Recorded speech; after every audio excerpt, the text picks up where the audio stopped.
Basi poa dadangu, biashara lazima tufanye, ila kuhusu hii iPhone fanya kunipunguzia kidogo, nifanyie hata 400,000. Kakaangu, mimi niliambiwa biashara za mtandaoni aga hazina ubabaifu. Na ndio maana kwenye posti nikaandika 500,000 na haipungui kabisa. Basi haina shida. Kwa hiyo hapa hii TV, Wi-Fi pamoja na simu natakiwa nikutumie 800,000, si ndio? Unitumie? Sio unitumie. Inatakiwa unipe shilingi 800,000 mkononi. Hayo mambo ya kutumia na pesa kwenye simu mimi nayaogopa. Dada mtake radhi bwana. Yaani kwa unavyoona hivi mimi kweli naweza nikatoka mbali huko nikotoka kote Vingunguti, nikaja huku kuja kutapeli kweli? Hapana, sio hivyo. Labda unitumie hapa kabla hujaondoka. Na tena uniongezee 5,000 ya kutolea. Haina noma.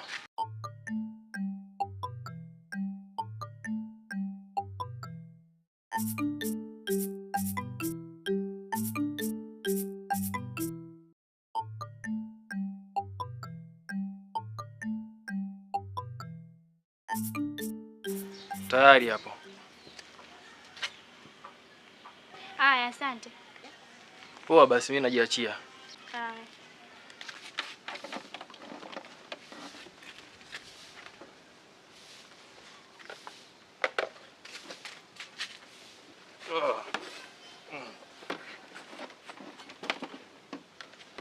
Mwenzetu.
Boss.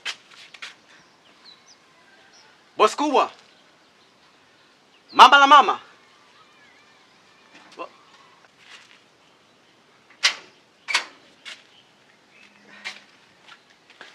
Vipi, umemaliza? Mimi nishamaliza boss. Labda kama kuna kibarua kingine hapa unataka kunipa chap nimalize. Karibu, uwanja uko wazi. Kwa leo hapana. Labda uje kesho kutwa. Uje tujue tunafanyaje kuhusu ile bustani pale. Sawa, haina shida. Shukrani. Sawa. Haya, yule fundi mkufunzi na mjuzi wa kazi zote za majumbani leo yuko mtaani kwako. Toa nguo kuliwe, onyesha shamba lilimwe. Shughuli zote zinafanywa bei ni sawa na bure. Haya.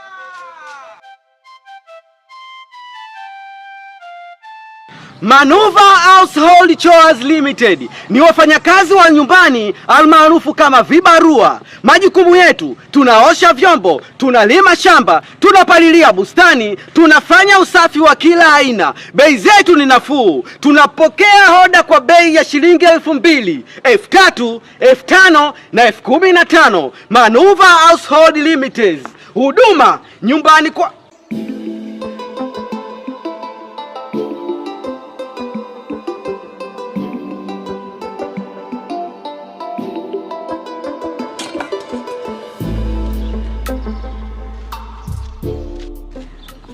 Dada, habari. Samahani, naomba kuuliza swali. We mzee wewe, jiheshimu na uheshimiwe. Dada, mbona mkali?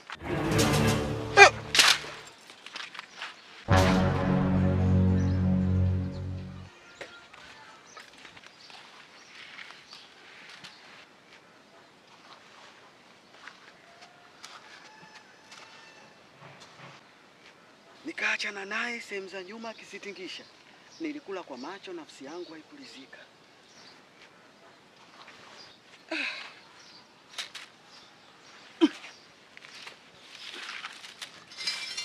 Manuva Household Company Limited ni wafanyakazi za nyumbani almaarufu kama vibarua. Majukumu yetu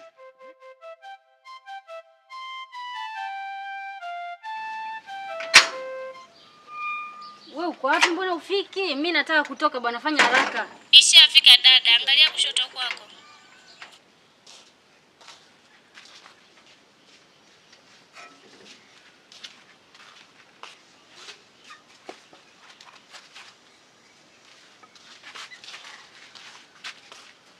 Shikamoo dada. Mama, pole sana mdogo wangu. Hebu njoo ndani unielezee vizuri. Hapana dada, njoo tukae tu hapo. Haya sawa.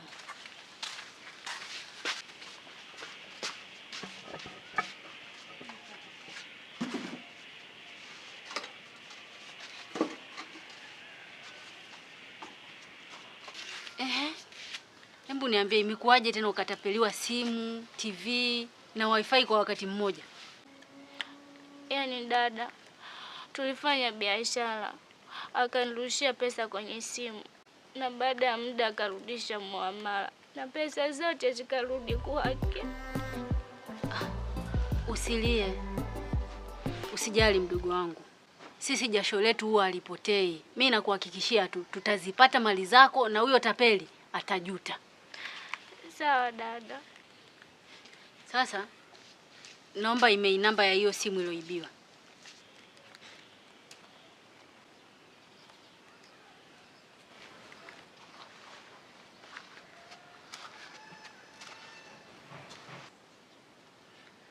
Sasa hapa inatakiwa usiondoke mpaka mpango wote ukamilike. Sawa? Sawa dada.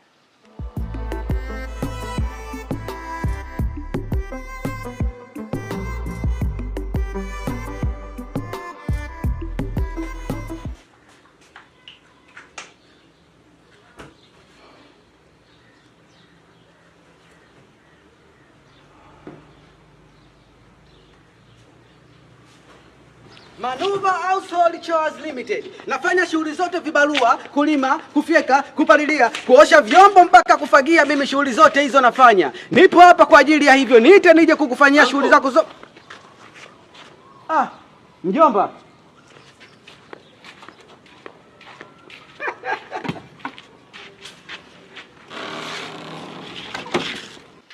Mjomba, shikamoo. Marhaba mjomba. Za siku tele. Safi tu, naona umeadimika sana siku mbili tatu hizi.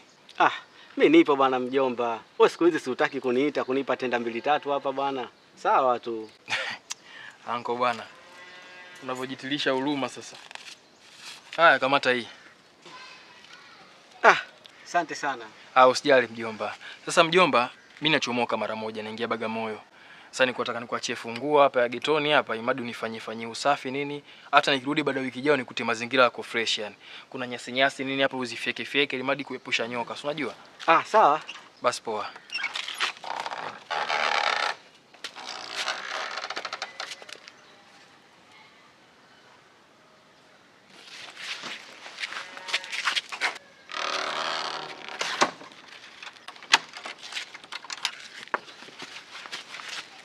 Hii hapa hii. Ina maana safari ndio imeiva hivyo?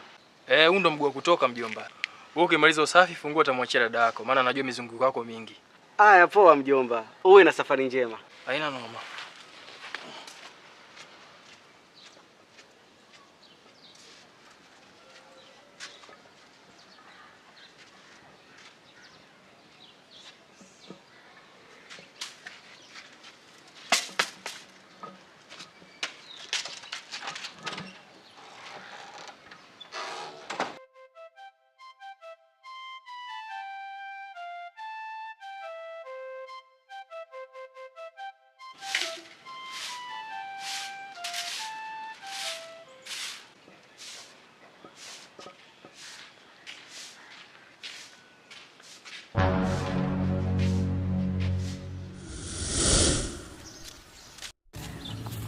Dada, habari? Samani, naomba kuuliza swali. We mzee wewe, jiheshimu na uheshimiwe. Dada, mbona mkali?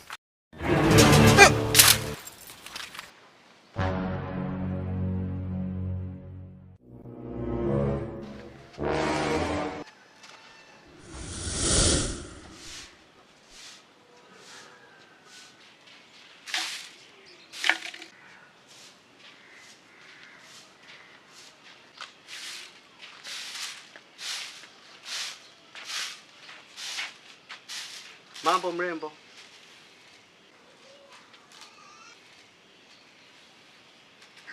Unaitwa nani?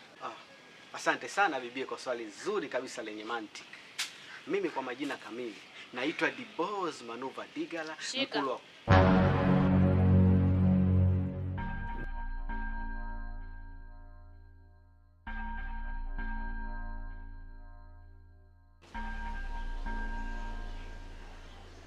Dada ametoka, aliniachia maagizo ukifika nikupatie hela ukalimelime ile bustani pale.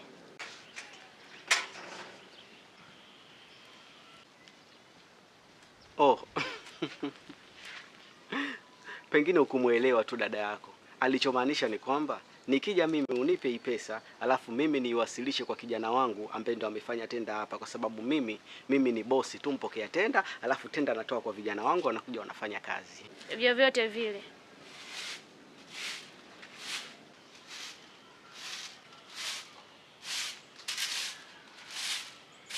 Kwa hiyo bibie,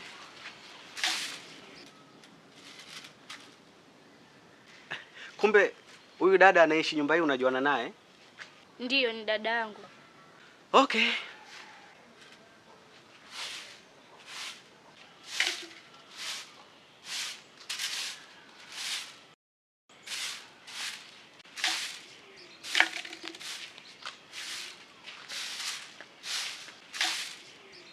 Kwa hiyo bibi, tunafanyeje sasa? Maana nahitaji tufanye mazungumzo kidogo kama utojali.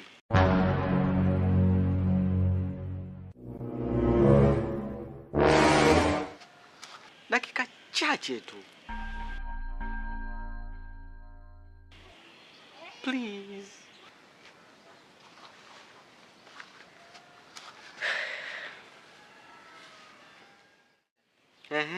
Niambie mrembo. Unaitwa nani vile? Mimi naitwa Hakena. Oh, Hakena. Sasa sikia bibie. Mimi mwenzako nimetokea kukupenda sana. Yaani kiufupi, nimevutiwa sana na wewe yani. Na tangu nilipokuona kwa mara ya kwanza, sijui unakumbuka ile siku pale juzi, sijui tulipokutana pale barabarani pale. Tangu pale bibie, moyo wangu ukajikuta unadunda dunda tu. Yaani kila nikikuwaza najikuta moyo unacheza cheza tu hivi. Mwenzako nilishindwa kulala, nikashindwa pia kula kwa sababu yako. Yaani nikawa natamani niwe nakuona tu kila wakati. Vile ulivyonisukuma, basi nikawa nahisi kama vile huyu mtoto amenisukumia katika mahaba mazito. Na hivyo ndivyo ilivyo lite lale. Kwa hiyo tangu hapo, yani tangu pale na mpaka leo hii nimekuona, yani siamini kama nimekutana tena na wewe bibie. Kiufupi, yani moyo wangu umezama mazima katika dimbwi la mahaba yako bibie. Unasemaje sasa? Uko tayari kuwa mpenzi wangu? Uko tayari twende tukaanzishe familia, tukawe mke na mume, tukawe bibi na bwana, tukaijenge familia, tukaanze maisha mapya? Niambie bibie. Hivyo wewe mzee wewe, ukiniangalia mimi si ni makamu ya binti zako kabisa. Jamani, binti yangu gani tena jamani? Mimi sina binti, alafu isitoshe mimi naweza nikawa lika lako, isipokuwa tu maisha mimi amenipiga na kunikomaza uso. Sina ukubwa wowote mimi. Wewe ukiniangalia mimi naweza nikawa na miaka 25 mimi, wala sijafika. Wewe kwa kukadiriwa na miaka 18, 19 mpaka 20. Na mimi bibi nachezea umo. Kwa hiyo usinikubwishe, usinifanye mimi nionekane mkubwa sana kati mimi na wewe kama tunalingana. Haya, endelea na kusikiliza. Kwa hiyo ndo hivyo bibie. Yaani mimi binafsi kwa jinsi ninavyokupenda, kwa jinsi nilivyokupenda, mimi sipo tayari kukupoteza kwa namna yoyote. Yaani mimi wewe ukiwa wangu, ukiingia katika maisha yangu rasmi, ukasema sasa nimeenda kwa huyu mtu aende akawe mpenzi wangu, na kuhakikishia bibie, wewe utaenjoy sana haya maisha, utafurahi na kwambia, na utoboeka hata kidogo. Kwanza mimi sio mbugila. Ukiniangalia mimi sina maisha ya duni. Mimi maisha yangu mazuri, na ndio maana hata nachukua tenda za vijana hapa na wafanyisha kazi mtaani. Na vijana mimi wapo kama 300. katika jiji hili wapo kama 300 na kila siku wanafanya barua maeneo, mimi nakuwa nafanya kupitia pesa tu.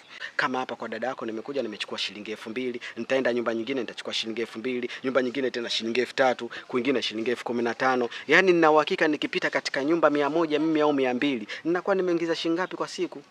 Alafu sasa kitu kingine ambacho ulikuwa ukijui, mimi nyumbani kwangu kuna internet full. Ukija nyumbani kwangu wewe unateleza tu mtandao. Au weki bando bibie. Mtandao kwangu upo bando, yani lipo, una download kitu chochote unachokitaka, kiwe kina ukubwa wa treni, kiwe kina ukubwa wa nyumba, ukubwa wale. Yani wewe una download chochote, unaperuzi tu. Siku hizi simu na mambo yenu nyewe mnaingia TikTok, Instagram, Facebook na wapi. Ukija pale kwangu bibia utaenjoy.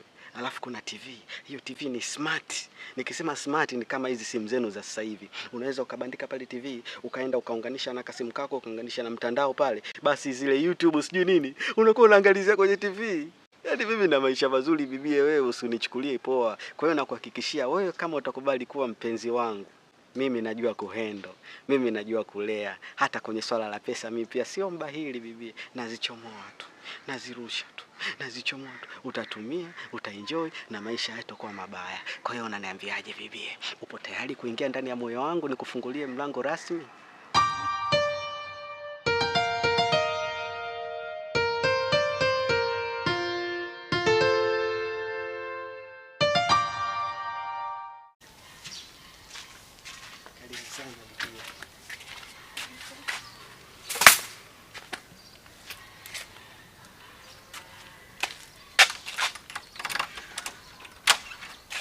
Karibu.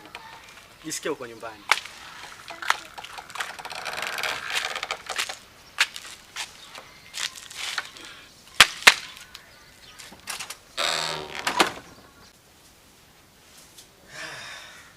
Karibu sana bibi.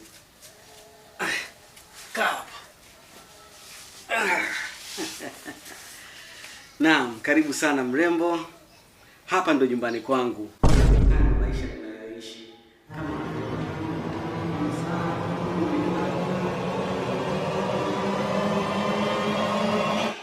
Sipendi maisha ya kujishow, kujionesha na nini, inakuwa haileti picha nzuri. Mimi nimechagua maisha ya kuwa low key, maisha ya kutojikweza mbele za watu, mbele ya jamii. Japokuwa maisha yangu mimi ni mazuri, nina kipato cha kutosha, lakini sipendi kuwaonesha watu ya kwamba mimi nina kitu fulani au nina maisha fulani. Ndio maana nimeamua kujificha tu hapa, kuishi lifestyle ya namna hii.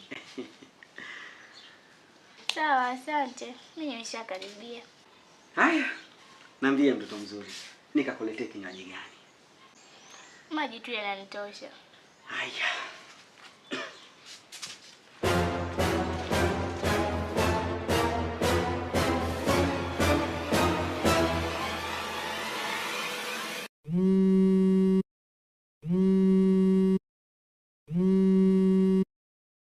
Hello? Location ya simu yako imeshasoma tayari, na hapa ndipo na mtu tunafanya kila linalowezekana kuifuata mpaka ilipo. Hata mimi kuna sehemu nipo. Kuna vitu naviona hapa naishi kama ni vya kwangu dada. Sawa, hebu ngoja kwanza tufuatilie simu yako ilipo, alafu nitakupigia uniambie vizuri. Sawa.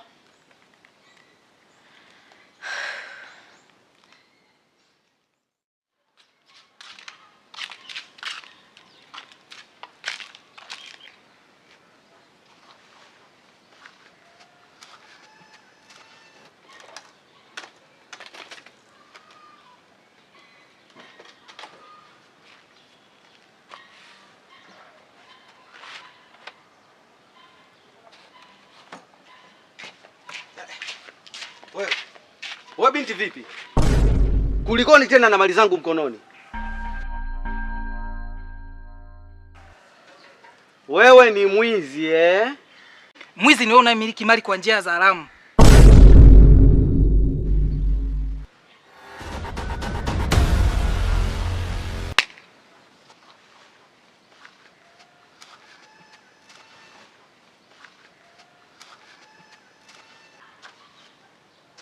Wewe ni nani?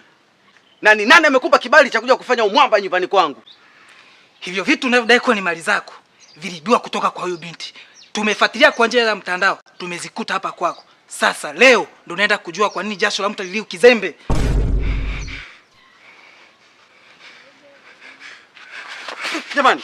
Jamani, ngoja kwanza baba. Ngoja kwanza baba. Mimi hapa sio kwangu. Hapa ni kwa mpwa wangu tu, ameniachia funguo nimfanyie usafi.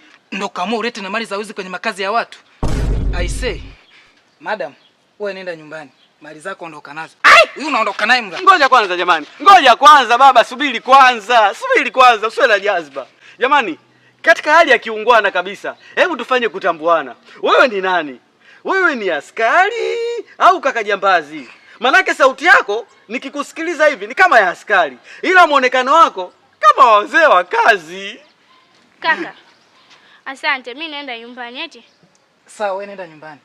Ila usiseme popote juu ya hili tukio. Fanya kama kujatokea chochote. Sawa. Jamani, tukio gani kwani? Na kwa nini asiseme popote? Mnataka kunifanya nini? Mnataka kunifanya nini?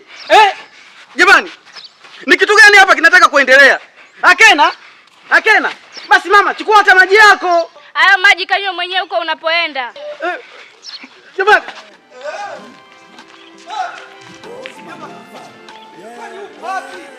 Wapi? Akena.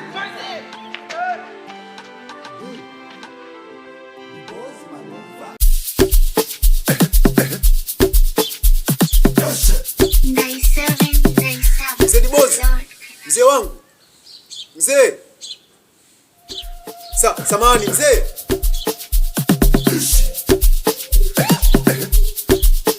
Samahani kidogo mzee wangu.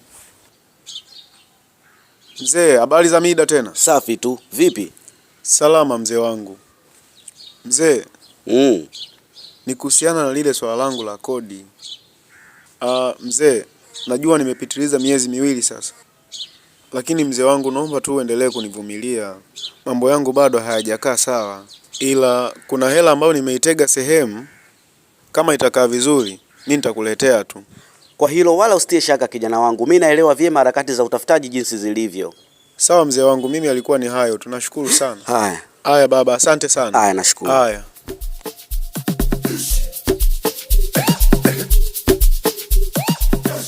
Naomba unipatie nazi moja hapo.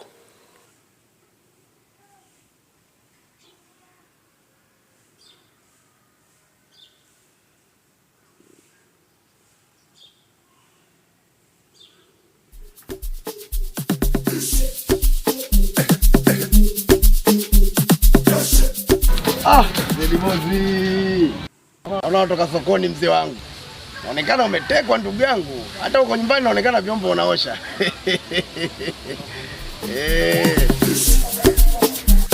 Sasa kwa taarifa yako, hayo yote uliyozungumza ni kweli, lakini anakuhusu nini? Waswahili bana na mifumo yao dume. Sasa mlitaka nisipomsaidia mimi mke wangu kwenye majambo kama haya, nikamsaidie nani? Au ndo mnataka atoke nje akutane na vijana wakamia show wafunga vifurushi? Kesho na kesho kutwa mseme mzee Dibozi shughuli hana, vijana wanamsaidia, si ndio?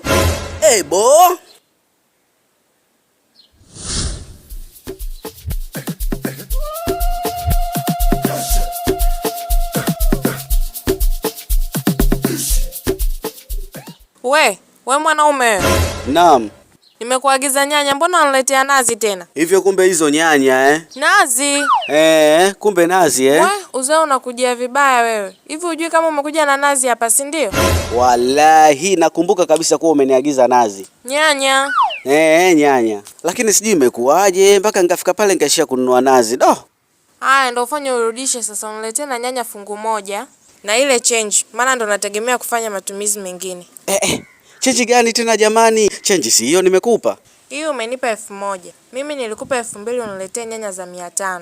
Na hiyo bukujelo iliyobaki uniletee kwa ajili ya matumizi mengine. Kwa hapa bado 500. Upo? Nipo. Haya ufanye upesi basi, maana mwenzio nje ishafanya sifa huko tumboni.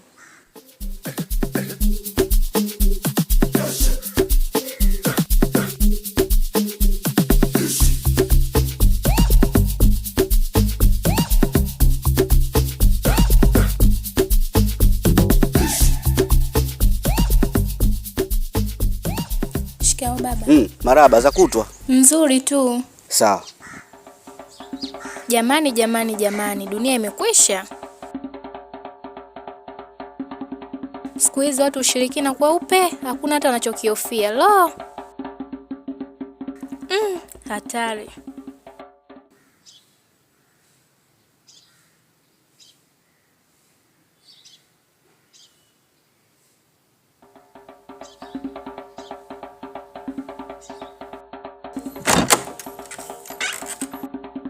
Gadisa, mme wangu, nakwambia tu mundani tuame.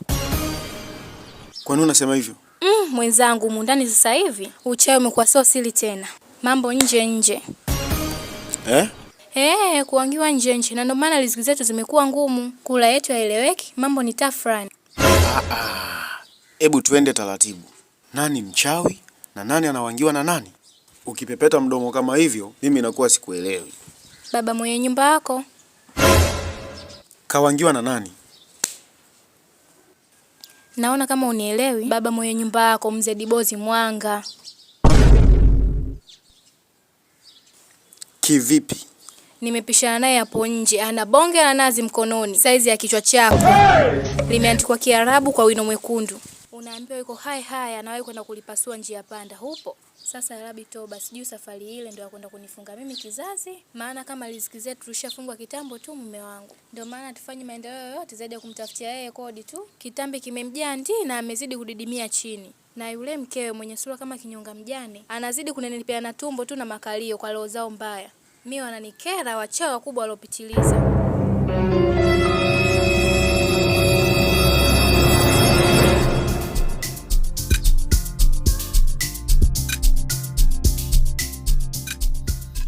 Gadisa baba. Naam. Dhumuni la kikao hiki ni kama alivyokueleza mama hapa. Na kubwa zaidi ni kukuomba sana kijana wangu, muhame hapa nyumbani kwangu na mwende mkaishi kwingine. Na kuhusu hiyo kodi ya miezi 2 ninayokudai, wala usijali, nimekusamehe kabisa tena kiroho safi.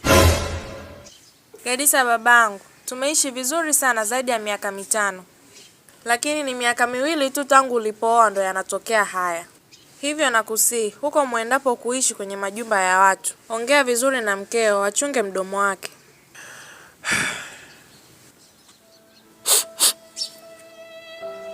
Baba. Mama. Abe. Tumeishi kwa muda mwingi sana mimi pamoja na nyinyi. Hatujawahi kukwazana hata siku moja mama yangu. Moyo wangu unaumia sana kuona nyinyi mnaingia kwenye simanzi na kupata ghadhabu kwa sababu yangu mimi na familia yangu. Naomba mnisamehe mama, nisamehe. Hapana Gadisa, usimpigie magoti binadamu mwenzio. Nyanyuka ukae babangu. Kaa tu kwenye kiti, naamini ataisha. Kuwa na amani mwanangu, sawa Basi nisamehe mimi mamangu. Hapana, usipige magoti, nyanyuka ukae. Haya mamangu.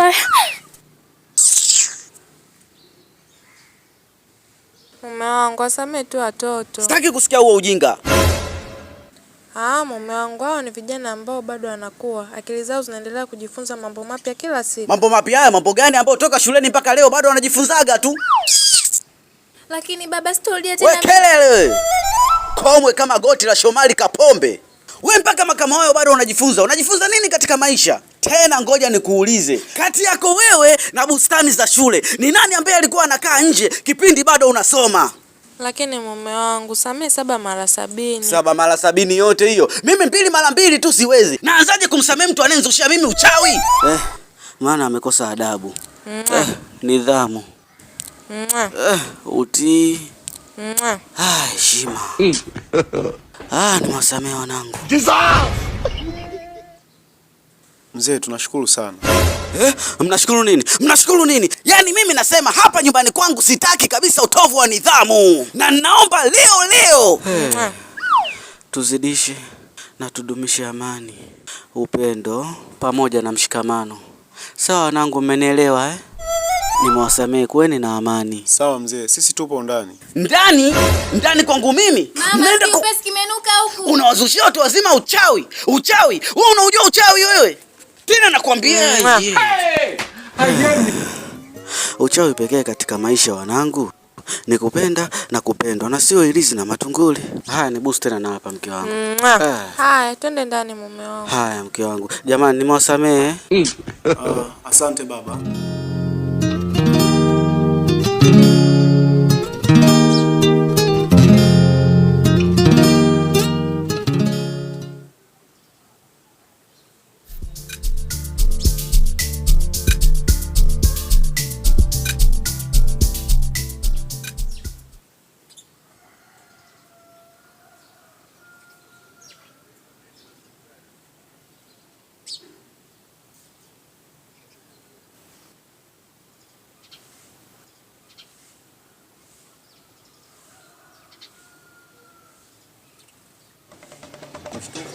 Ha? Kuda dadeki cha Uruguay hicho. We, tuliza mpua wako uliotuna kama mabibo ya kusini. Jamani mme wangu. Nishakukataza siku nyingi mambo yako ya kipuuzi hayo. Najua baby, sitofagia uwanja. Naomba nikatazame japo kidogo tu kabla kijafika mbali.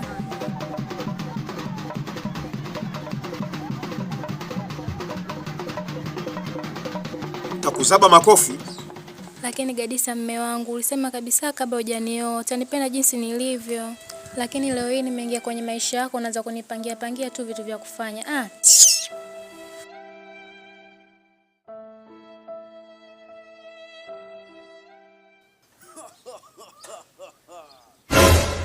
Nipo tayari kumwacha huyu kibonge nyanya, halafu nikuweke wewe ndani. Kwani mimi ujinga nataka?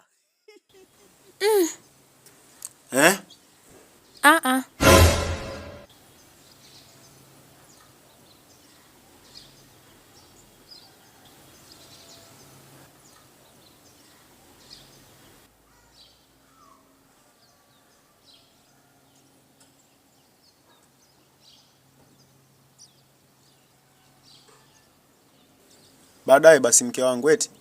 Bye mpenzi. Haya. Haya bye.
Mama.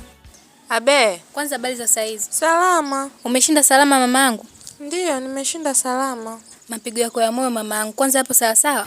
Ndiyo mwanangu. Blood pressure yako mama ipoje? Iko sawa sawa. Wewe Brian. Habe. Uko sawa sawa kweli? Nipo sawa kabisa mamangu, hata nipewe habari gani nitaendelea kuwa sawa. Ila hofu yangu ni kwako, ukichukulia jinsi mwili wako ulivyokuwa mkubwa.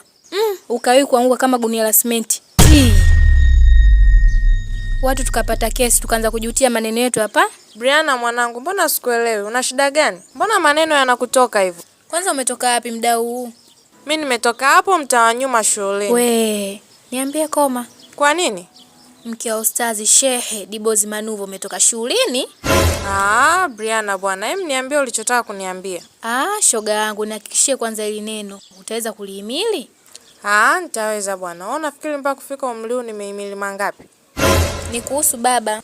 Mzee Dibozi? Ndio huyo. Kafanyaje? Katoka hapa na bonge la zigo shoga yangu, kiuno kama nyigu. Mimi nipo zangu humo ndani nasikia watu wanaondomola chumba cha pili uko shoga yangu. Na kuambia miguno kama yote. Baada ya nusu saa tu mlango unafunguliwa. Nikajua ni wewe mama yangu leo umeamua kucheza mechi za jua kali na baba. Baadaye kidogo nasikia mlango unafunguliwa.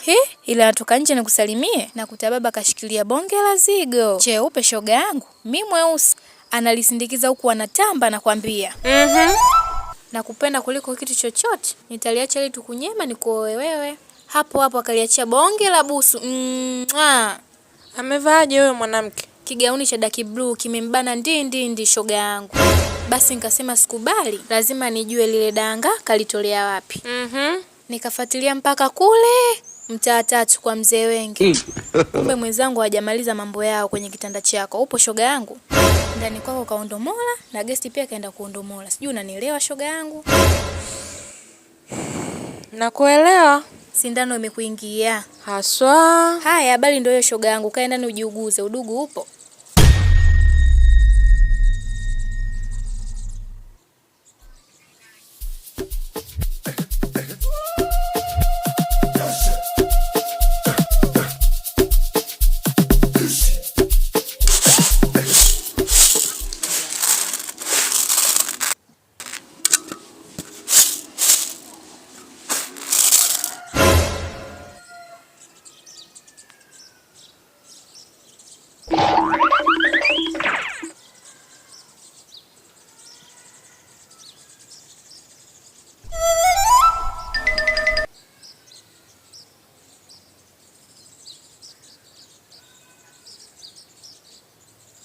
Mzee, shikamoo. Marhaba, vipi kwema? Kwema baba, mwanao na neno limenikaba hapa. Haya, litapike hilo neno mwanangu. Hapa sio salama babangu. Sasa wapi kutakuwa salama kwa upande wako?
Vipi? Uongezwe?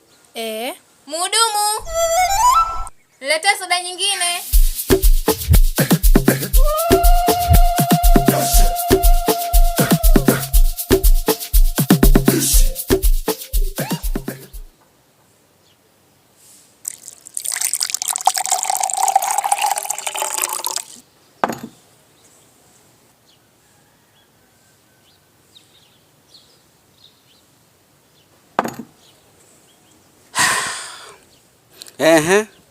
Haya bibie, niambie sasa ulichotaka kuniambia. Mkeo jana kaenda kwenye Kigoma. Unavyoambiwa kaachia miuno hiyo, twanga pepeta wakasome. Na unaambiwa michezo yote mama anaiweza mpaka ile ya chupa. Kweli nakwambia. Mimi kilichonikera ni vile tu watoto wa kiuno walivyokuwa nambambia. Nilikwazika ila nikasema nisiingilie sana mie, uende na maisha yao waliochagua.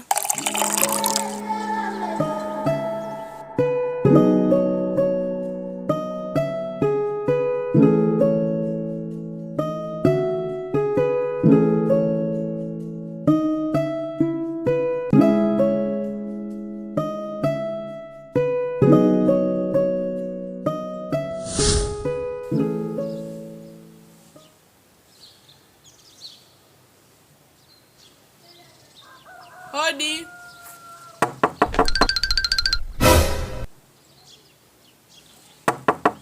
Hodi. Hodi. Karibu, nipo huku. Anko na anti hao jamani. Karibuni. Anti yule kule. Oya, niambie kwanza chooni wapi, maana nimebanwa hatari. Kule. Aya, poa. Jamani, send off jana tu, leo mnaongozana kama makinda ya ndege. Penzi jipya lina raha yake. Anti bwana.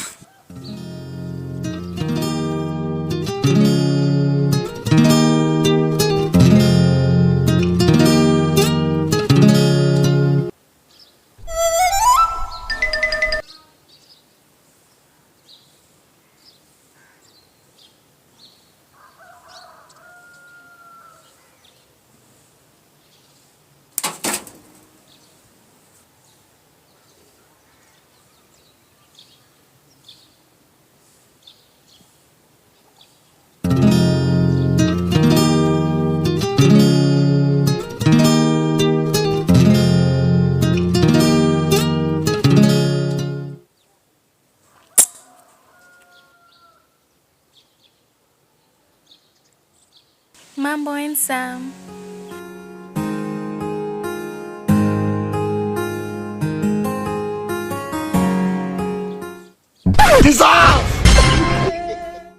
Safi tu, nakusikiliza dada yangu. Nisikilize tena unisikize kwa makini. Baada hapo ndo uchague kati ya mimi Brianna niliyechachuka au huyo mkeo mtarajiwa aliopoza kama gimbi alolala. Yesu! Hayemite mi bami. Tuliza mtori, nyama ziko chini.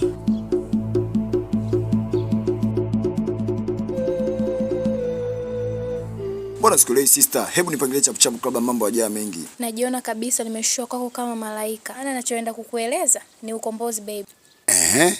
Pale mwanamke hakuna. Nini? Unaolea masela.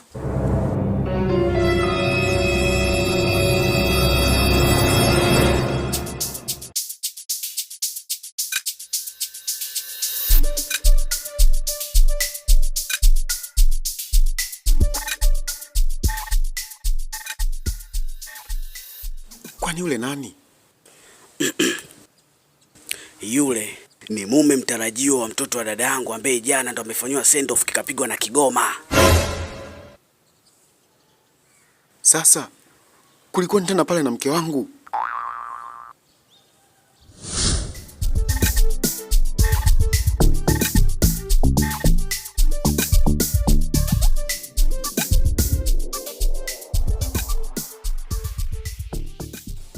Subiri kwanza aunti.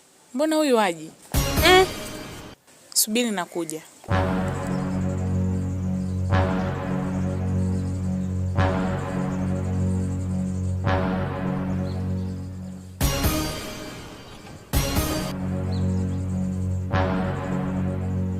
Aunti njoo.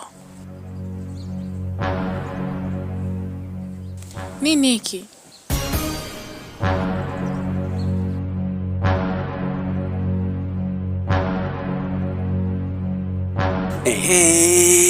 Najua kinachoenda kutokea hapo. Nini? Subiri uone.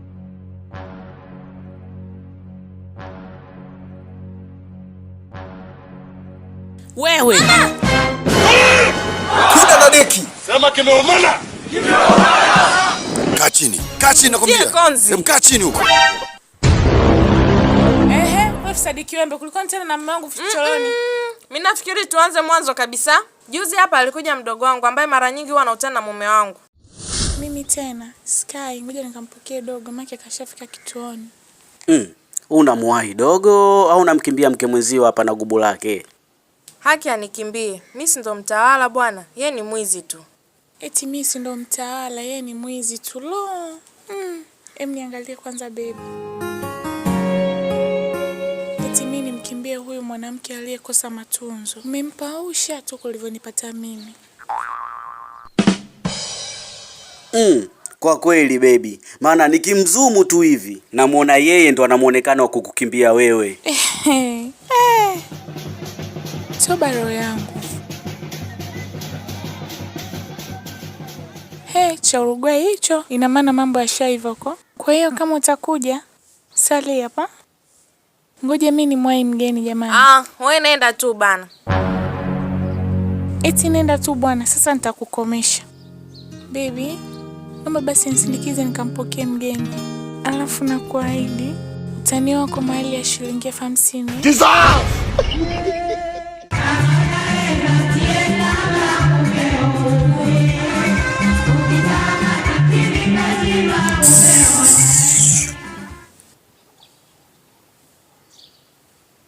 Jamani wapenda nao, mimi nafikiri tutakutana shuleni maana mshanichosha na drama zenu. Acheni mimi nijiandae chap chap. Unaona? Kishanuna. Manake nishamweza.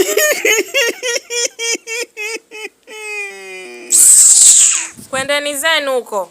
Sasa namfunga mdomo na hii moja ya mwisho. Ipi hiyo? Baby. Ukiachana na huyu mwanamke tipwa na kuahidi utanioa bila mahali. Sasa nakwambiaje? Nipo tayari kumwacha huyu kibonge nyanya, halafu nikuweke wewe ndani. Bwana nisindikize bwana nyonga mkalia nini? Au vipi?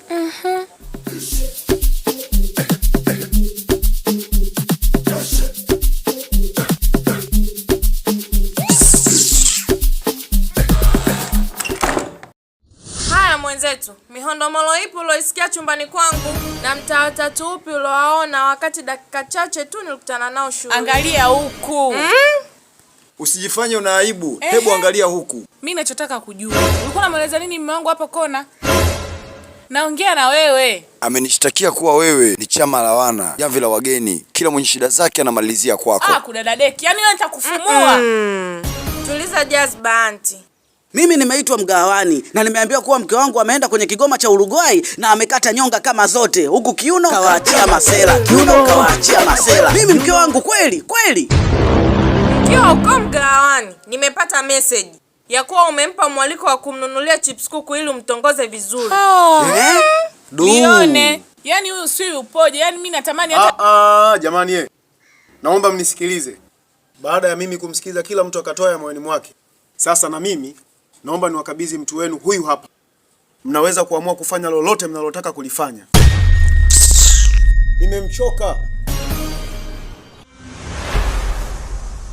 Mimi nafikiri tumpatie mkongoto huyu. Tena kipigo kile cha paka shingo. Mkimpiga na kumjeruhi huyu au kumuua mtaishia jela. Basi kama ndio hivyo tumsute. Ewa, swadakta kabisa. Aya kidudu mtu. Aya kidudu mtu.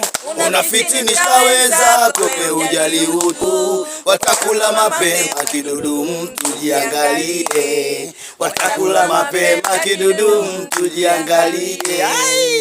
Aya kidudu mtu. Kidudu nani? Aya kidudu mtu. Kidudu nani? Unafitinisha wenzako pe ujali utu. Watakula mapema kidudu mtu jiangalie. Watakula mapema kidudu mtu jiangalie. Vitu vidogo vitakutoa. Mambo vidogo vinakuendesha mbio. Vitu vidogo vitakutoa roho. Vijimambo vidogo vinakuendesha mbio. Halo. Aya kidudu mtu. Aya kidudu mtu. Unafitinisha wenzako pe ujali utu. Watakula mapema.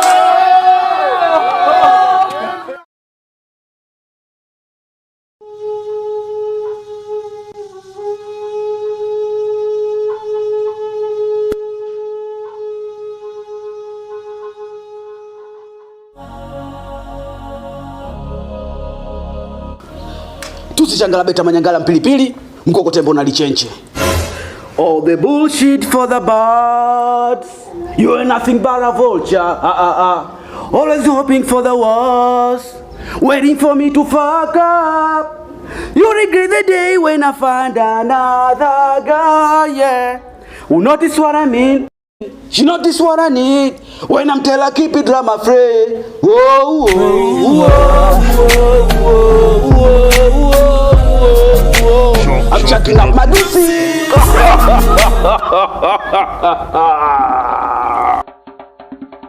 Wakulu, nipo na kijana wenu hapa. Kama tulivyoanza ndivyo tunavyoenda kumaliza. Naomba muibariki dawa hii, muende mkaijaze upako wote wa kiganga. Mzimu ya Kolelo, mizimu ya Uzalamoni, mizimu ya kusini, kaskazini, mashariki, magharibi.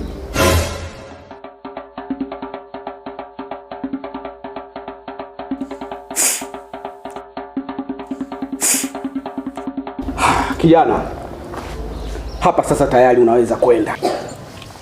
Kwa hiyo mganga unataka kuniambia kwamba hapa nikisha ngoja kwanza, kabla ya yote.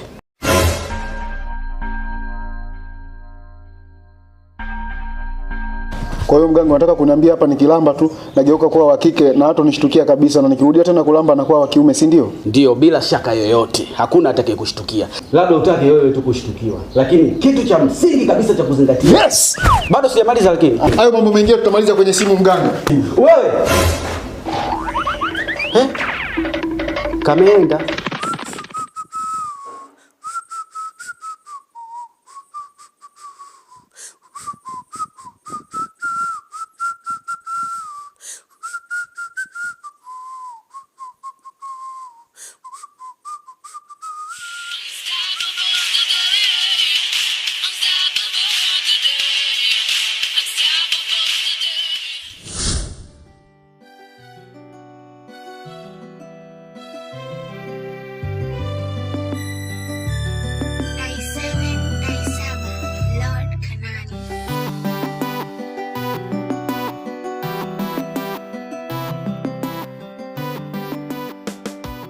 umepiga picha nyingi kweli. Wow. Hizi picha ni nzuri sana. Ila hii hapa. Hii ndo nzuri zaidi. Hebu. Si unaiona?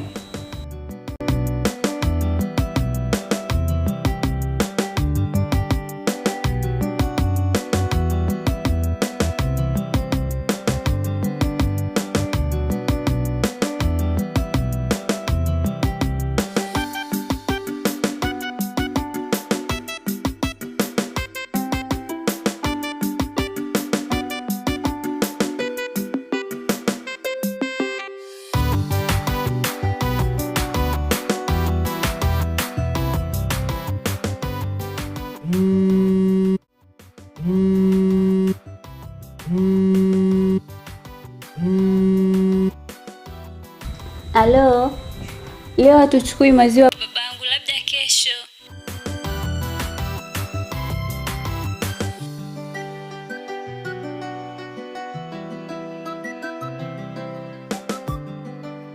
Ina maana mpaka muuza maziwa umeshampatia namba zako za simu? Hapana mume wangu, si unajua tena. Kuna muda alikuwa analalamika kwamba anatuletea maziwa alafu anafika hapa sisi hatupo.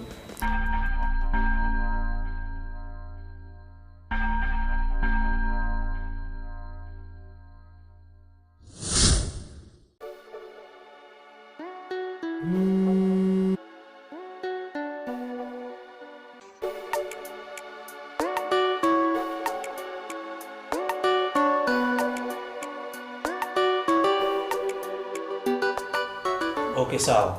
Nimekuelewa. Lakini lazima utambue kitu kimoja.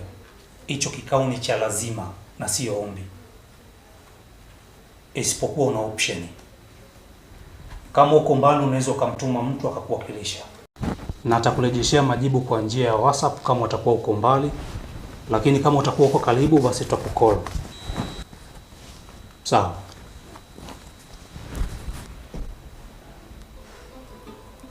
Mume wangu, kwani lazima kila unapoenda mahali ubebe silaha?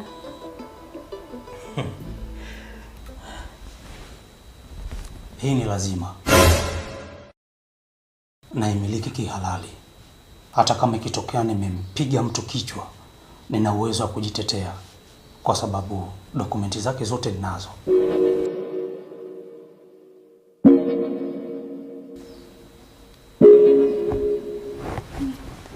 Sawa mume wangu. Okay, sawa. Basi mimi naomba nikuache mke wangu. Uwahi kurudi bana. Utakumisije? Swala la kuwahi ama kutokuwahi hilo lipo juu yangu. Wewe unajua mazingira kazini kwetu yalivyo. Sawa. Kivyo vyote vile mume wangu. Kama kazi inayotuweka mjini ndio nakufanya mchelewe, mimi ni nani nilazimishe uwahi? Nakushukuru sana kwa kunielewa katika hilo.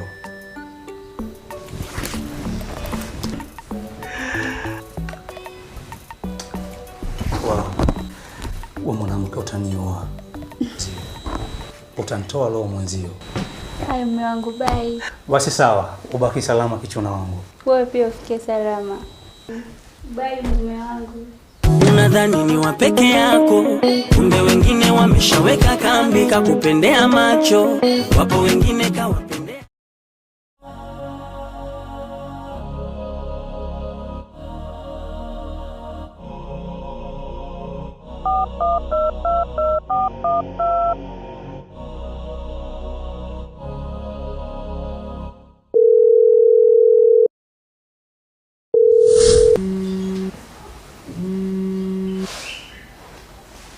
Halo mchumba. Nakwambia hivi, mtu mzima Kisheti kaondoka sasa, kazi kwako. Oh, nipe kama dakika 10 nitakuwa nimeshafika hapo.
Tuliza mtoi kwanza baba. Mlango wenyewe sijafunga pale. Vipi kwanza lile swala lako ulifanikiwa? Mzee ratiba zake hazitabiliki ujue. Wow, ndio maana nakupenda kibeti.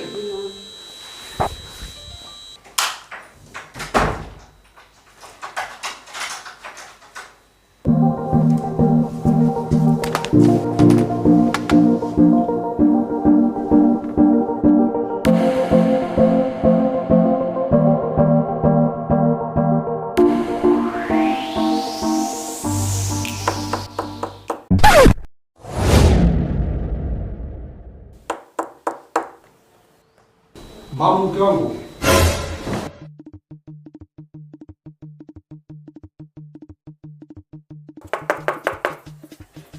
Kuna nini mke wangu?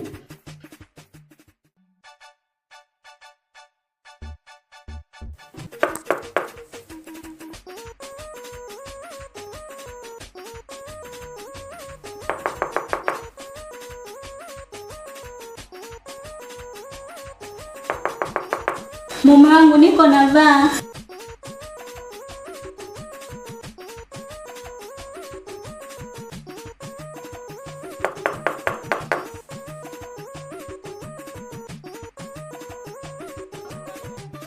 Mom. Mume wangu nakuja. Vipi, mbona uko vile vile? Hata mimi nashangaa. Lapa tena.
Kafungulie. Nani shoga yangu? Afu wewe. Basi kipenzi. Wewe umejifungia mlango ndani sasa hivi na sio kawaida yako.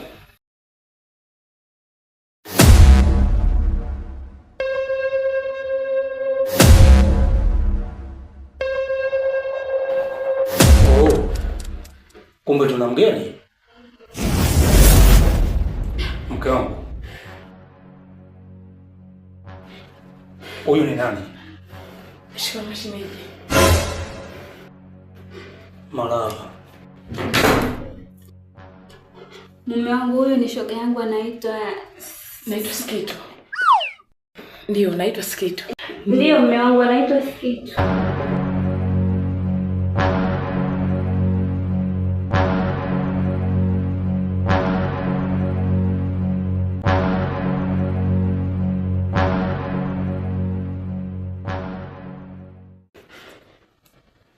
Tupishe. Toka bana!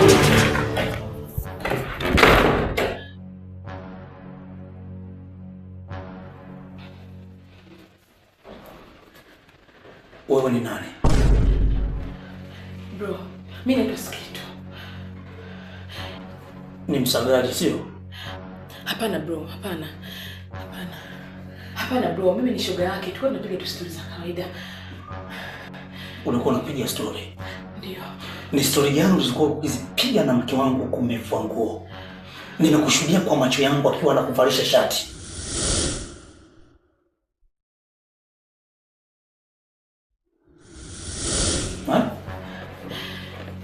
Nataka kujua wewe ni nani? Bro, naomba unisamehe. Sasa nisikilize. Nataka nikufanye ujisikie mwanamke.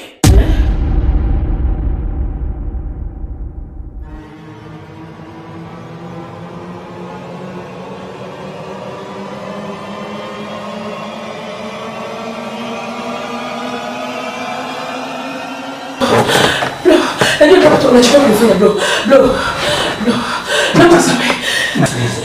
Nataka nikufanye kuwa mwanamke na kwenda kukomesha tabia zako za usagaji.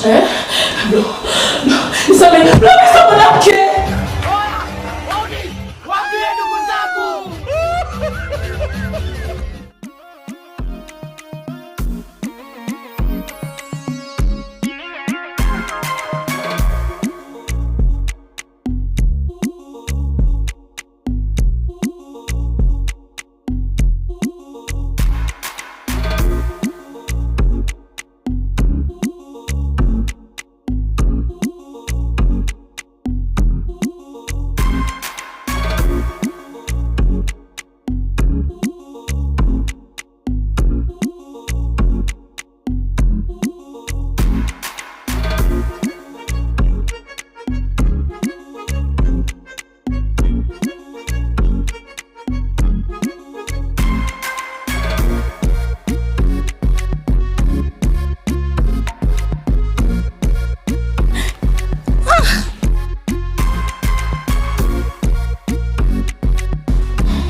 Mganga ndio nini saa?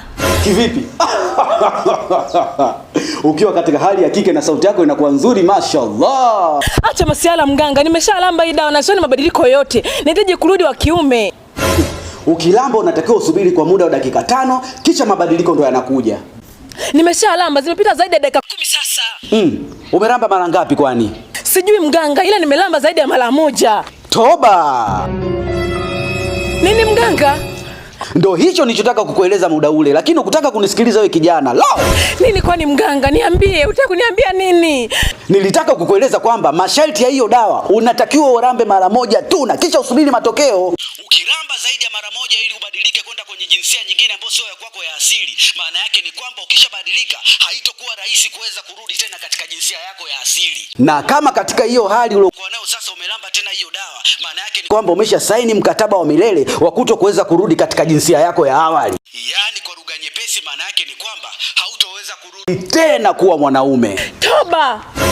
Nishaliwa mimi. Sitaki kuliwa tena mganga. Nisaidie mganga. Wewe ndio tegemeo langu la mwisho. Mganga. Mganga. Halo. Halo.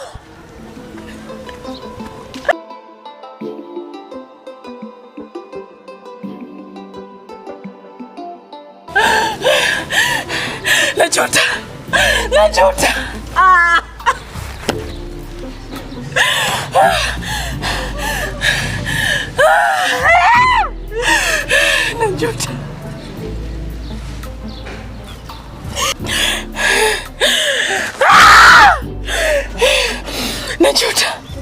Najuta mimi.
bado maji ya kunywa. Lete maji.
Mke wangu! Mke wangu! Mke wangu! Abe! Njoo huku!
Kwa hiyo bro, unataka kutuambia jana hiyo umemsomesha, jana hiyo kakuelewa, na akaja magetoni ukapata ushindi? Kautaka mwenyewe mapema tu, tena ushindi wa mezani. Sio demu huyo. Wewe utakuwa umejiokotea vampire la Kimboka au uwanja wa fisi, ila sema umekutana naye mchana ukahisi umepata mali safi. Amini naambia washikaji, yule mtoto namjua mpaka kwao na chuo anachosoma. Yaani mimi nikilengaga huwa sikosei mazee. Tatizo lako unajifanya mkali sana wa hizi mambo. Ila amini ninachokwambia bro. Sio kila demu unaweza kumng'oa kirahisi namna hiyo. Wengine hujua visiki vya mpingo brother. Neli, sio kila demu unayemng'oa unajua kwamba amekuelewa. Wengine na masesi yao, wameachana na wapenzi wao huko, unamapproach anakubali. Ili mradi tu apoze machungu. Umeona bwana? Kwa mshikaji wangu Neli, usijikute special kivile. Hold up guys. Kwa hiyo wanangu, I'm gonna take your words as a challenge. Ila kuweni specific sasa. Challenge kuu hapo ni hipi sasa? Kwamba sio mademu wote wanaweza kunikubali. Au sio kila demu anayekubali kuwa na mimi ananipenda.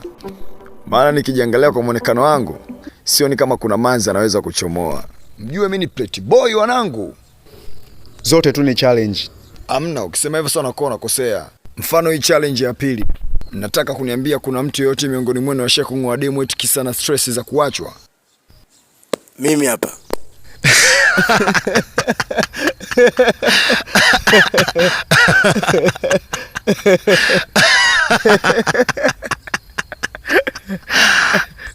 Kwa hiyo swali lako mshikaji wangu hata sikupingi.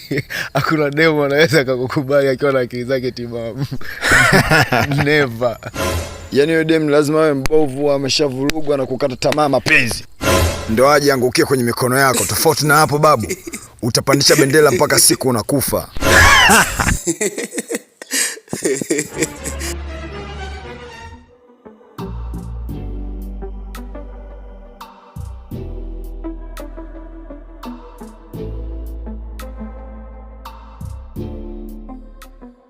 Wewe bwana mdogo, fukuza pepo la matamanio kichwani kwako, maana litakuponza. Maana anaonekana kabisa hajavurugwa na hana stress za mapenzi yule. Toka pepo.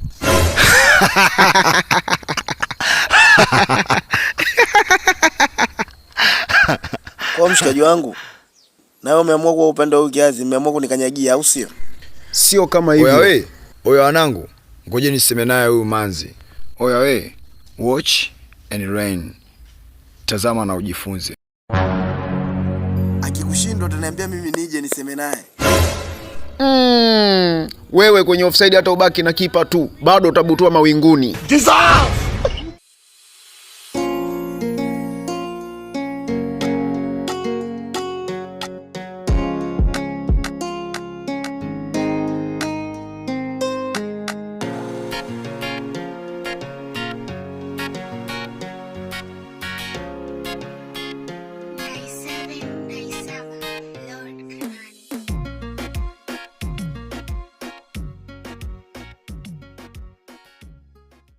Samahani dadangu.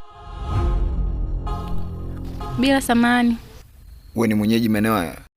Ningeweza kujibu endapo ningejua kwa nini unaniuliza. Sina hata sababu ya msingi. Nimejikuta tu nakuuliza. Ila kama ni ngumu kujua hilo, basi walau ningependa kujua unaishi wapi.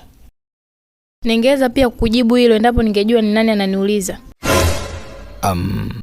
Kwa majina anaitwa. Ningekuwa najua, lakini haimaanishi kuwa nataka kujua. Wait please. Vipi kwani? Mimi nina shida dadangu. WHO, UNICEF, TACAIDS na taasisi nyingine binafsi zipo kibao kwa ajili yako. Haujanielewa dadangu. Mimi nahitaji kujua jina lako. Unaitwa nani? Ningeweza kutaja jina langu endapo tu. Neli. Naitwa Neli. Great sense of humor. Sikia bro, Nelly. Wherever, sikujui unijui, so naomba tusipotezane muda. Nina mambo mengi ya kufanya, mbali na kusimama hapa kuongea na stranger. Nimepoteza. Nini? Muda wote nilikuwa nikijaribu kukueleza, ila haukuwa tayari kunisikiliza. Ila nimepoteza dada yangu.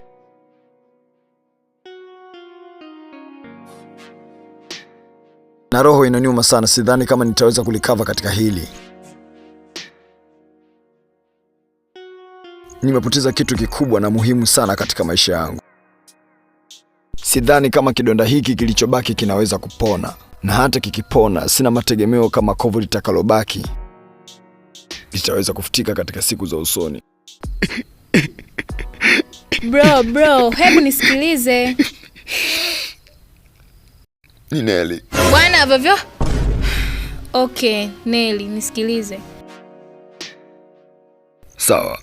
Okay, kwanza pole kwa wanaokusibu. Pili, unaweza kuniambia ni kitu gani hicho umepoteza? Kwa sababu nimekuona tangu pale ukiwa unatafuta. Ila nikasema hainihusu. But kwa kuwa umependa kunishirikisha, so here I am. Unaweza kuniambia umepoteza nini, bro? Ni Nelly. Okay, Nelly, umepoteza nini? Utaweza kunisaidia? Kama lipo ndani ya uwezo wangu. You promise? Yeah. Kiukweli dada yangu. Mi nimepoteza namba zangu za simu. Sijui unaweza kunisaidia za kwako? What? Wow. Oh my god, nikupe namba zangu za simu?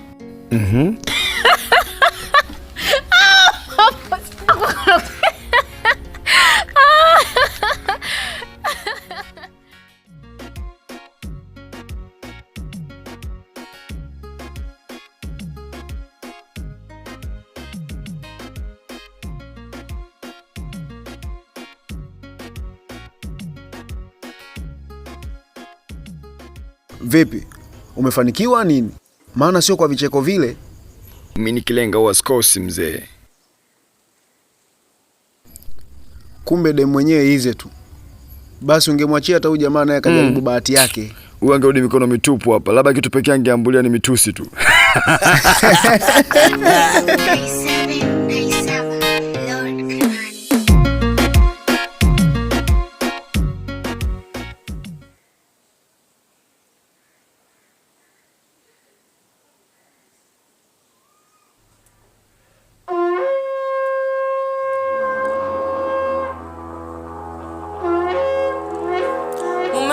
Mume wangu. Nini? Amefufuka? Limefufuka? Ndondosha limefufuka. Limefufuka wapi bana? Mzimu unakuita huko.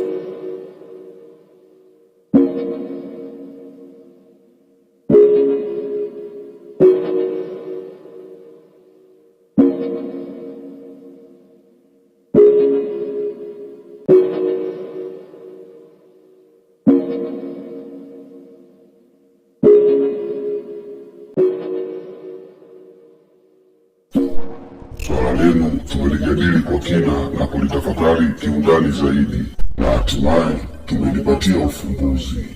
Kwa niaba ya mizimu yote ya kikeni na kiumeni, napenda kukutaarifu kuwa ombi lenu limekubaliwa.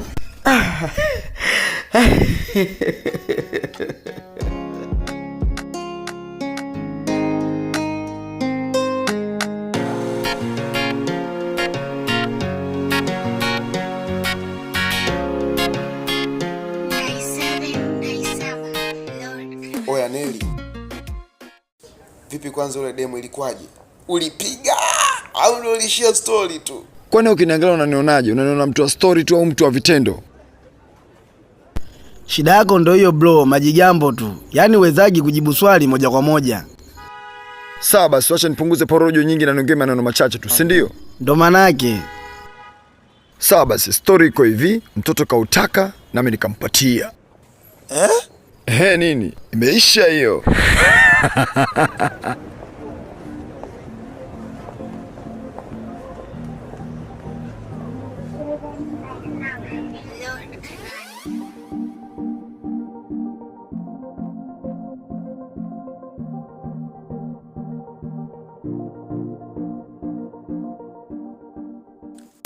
Mzuri kinyama rafiki yangu.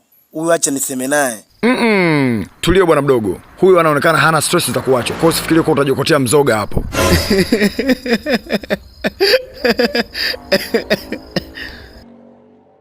Hii kesi niacheni mimi Pretty Boy.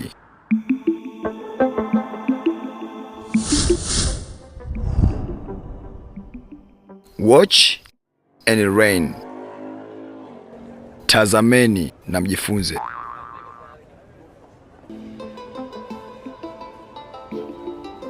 Oh my God, kaa chini tafadhali. Naomba kaa chini tafadhali. Uko sawa kweli? Niko sawa. Unajisikiaje? Kichwa kinauma? Unataka maji? Basi inuka twende hospitali. Wewe kaka vipi? Mimi niko sawa au umenifananisha? Una uhakika uko sawa? Yeah. Hauna tatizo lolote?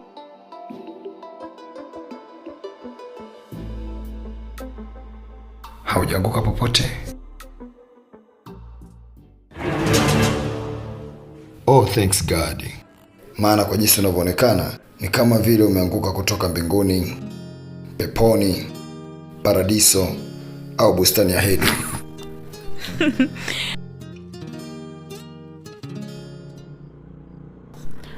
Wewe kaka una vituko. Sio kwa kila mtu,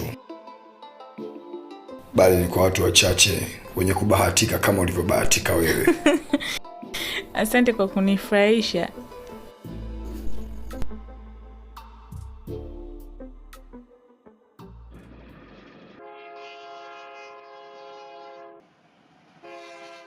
Wewe dada, naomba tu niletee hapa.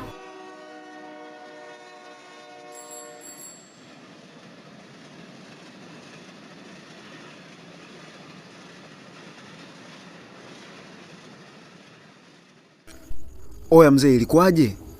Mbona swala limeonekana kuwa jepesi sana raundi hii? Sio raundi hii tu. Siku zote swala lolote linalohusiana kung'oa watoto wazuri kwangu huwa ni rahisi sana.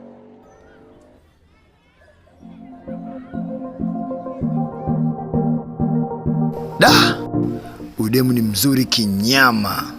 Alafu kidogo kitoto cha 2000. Embu ngoja kwanza. Unajuana naye kitambo au? Ni mjulie wapi mie? Ndo kwanza namuona hapa. Umenimpress sana mzee. Kwa hiyo pale ndo ilikuwaje? Maana nimeona tu mtoto umemshika, ukampa maneno mawili matatu, mara mtoto anaanza kucheka.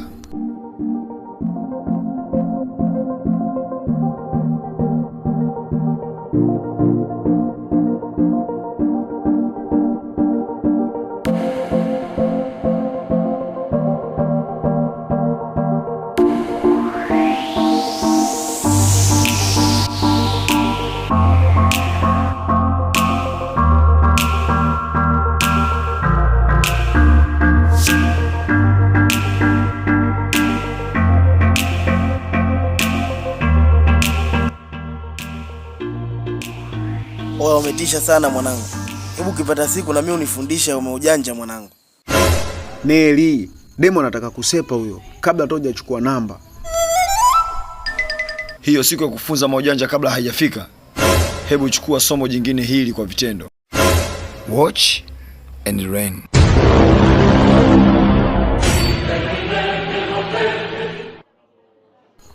Oya sikia, asikutishe na hivyo vimbinu vyake vya uongo na kweli anavyokota huko TikTok.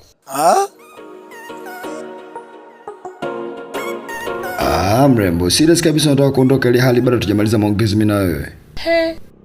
Wewe acha masiara bana. Mbona tumeongea sana? Ni kweli. Ila katika maongezi hayo tuliacha vitu muhimu sana. Vitu ambavyo sasa hivi ngondoka hapa bila kuzungumza tena na mimi.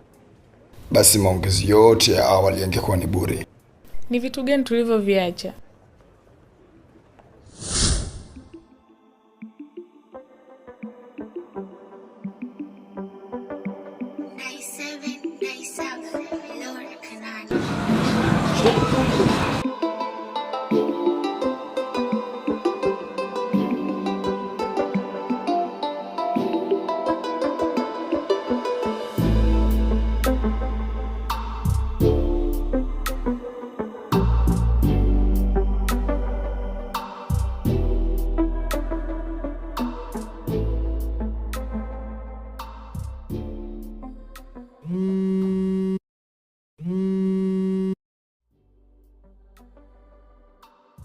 Naweza kuondoka sasa? Hapana, mpaka pale utakaponiambia namba hii ni save jina gani. Ayanda Manuva.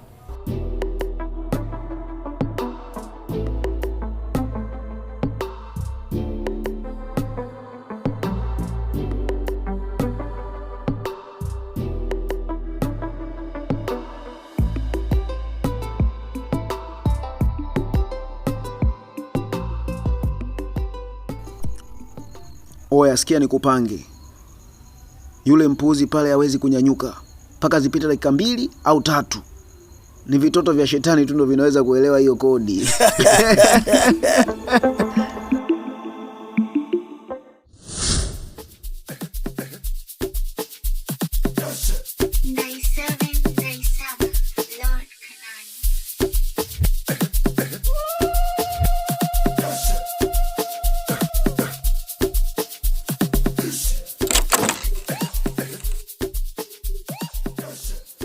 Vipi? Kusema ule ukweli mume wangu, mimi umaskini umeshanichosha. Tutasubiri.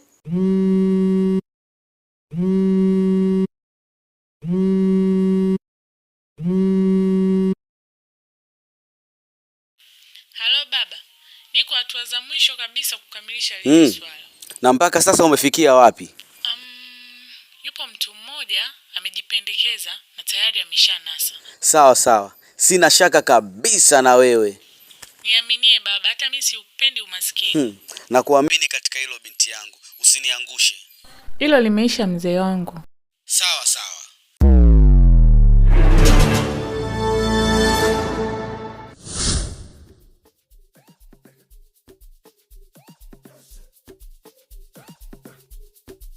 Mambo yanakaribia kuchemka. Fanya maandalizi ya mwisho mke wangu. Kisha ukae tayari kuagana na huo maskini.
Yes, hello? Hello baby. Yes baby. So, ndo utaki kujua ninapoishi?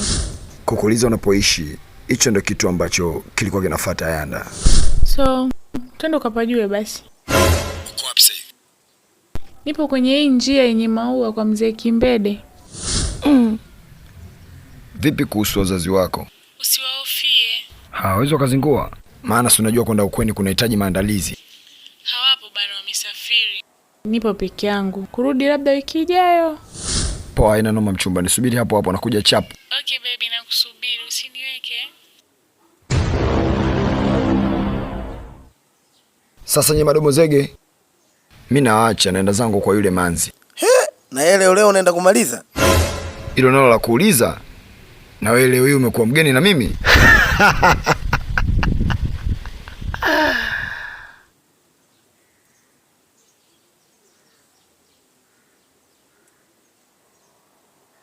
Sasa mwenye mvua nisikilize.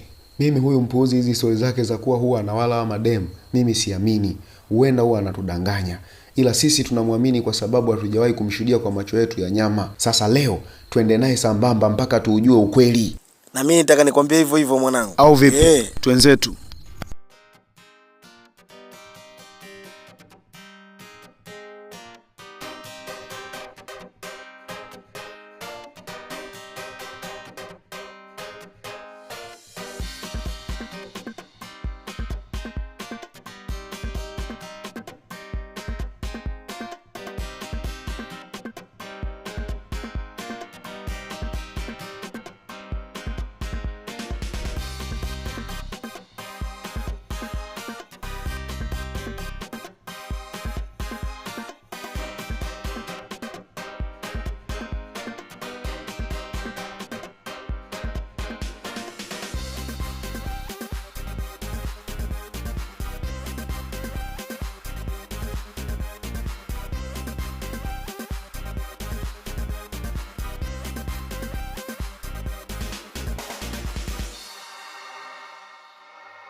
Vipi?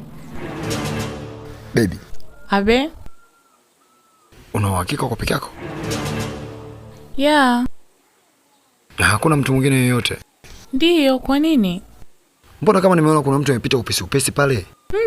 Mtu atoke wapi bwana? Utakuwa unaota wewe. Mtwende. Toka ndondocha letu la kwanza lifariki, ambalo lilikuwa ni kaka yangu wa kuzaliwa naye. Hali ya maisha imekuwa ngumu sana kwa upande wetu, kwa kuwa babangu hakuwa na mtu mwingine wa kumtoa kafara isipokuwa mimi, binti yake kipenzi. Hatimaye leo amepatikana mtu wa kukaimu nafasi yangu kama ilivyopendekeza mizimu. Sifanyi ajizi na siwezi kuichezea nafasi hii. Lazima ukaishi kifungoni ili mimi na familia yangu tubaki kuwa salama.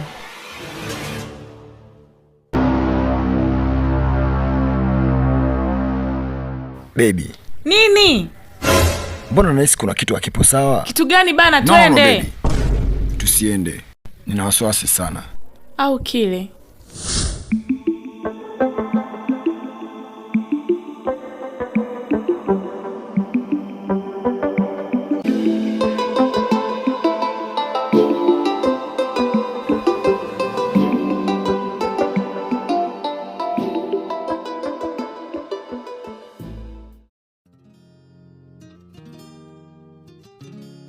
Baby. Yes, baby. Mimi nautaka. Mtoto unautaka? Twende kwa uchukue. Mimi ni nani nikunyime?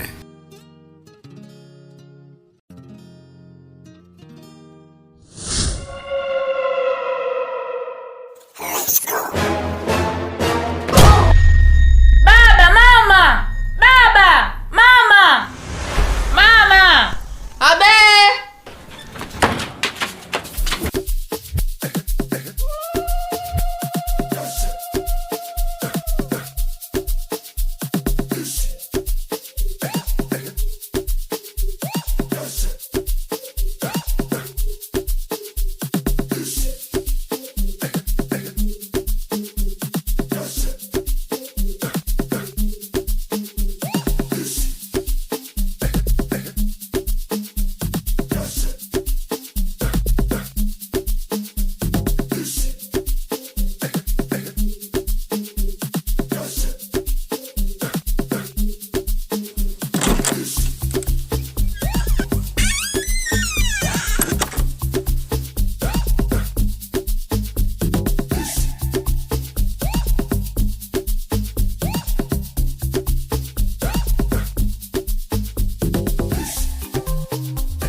Pusi changala beta manyangala mpilipili, mkokotembo na lichenche.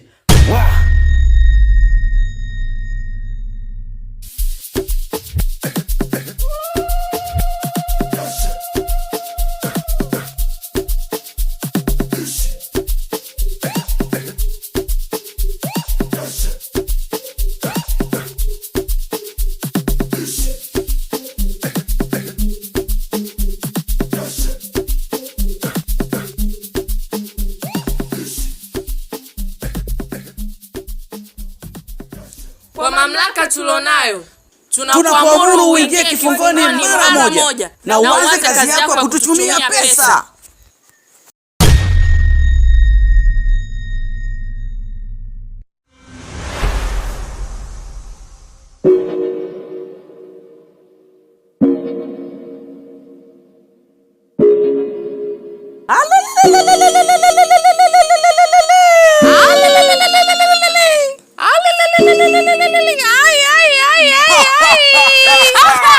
Na ulinda wangu moyo, ni wengine viloboti, hamuwezi kunifollow.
Tunamsaidiaje huyu? Meli. Wewe. Meli. Hawezi kukusikia, kasha kula ndumba huyo.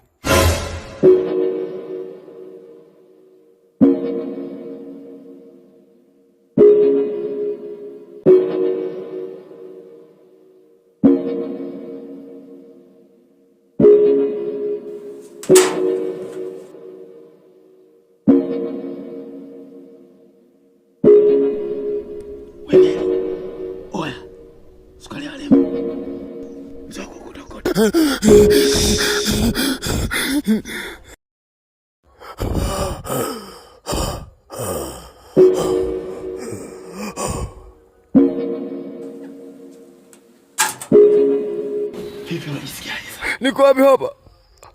Upo kwa mpenzi wako kidem kizuri, mtoto cha 2000. Kilomita chache. To nani? Damchanga. Nani nimekuja kufanya nini? Mtoto kautaka, sasa ndo umemletea.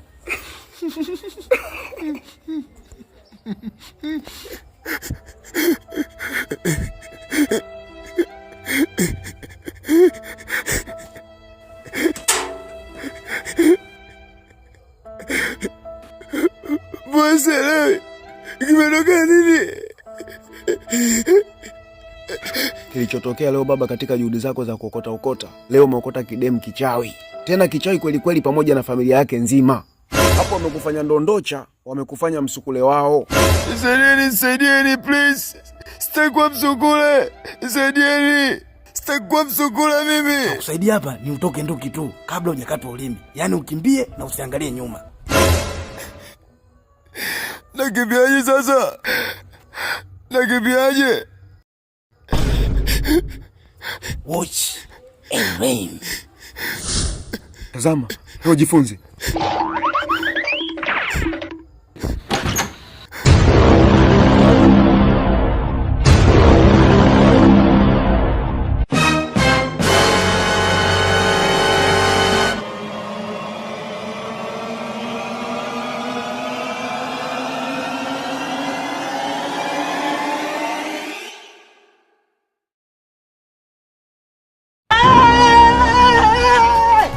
Jesus! Why are you running? Why are you running?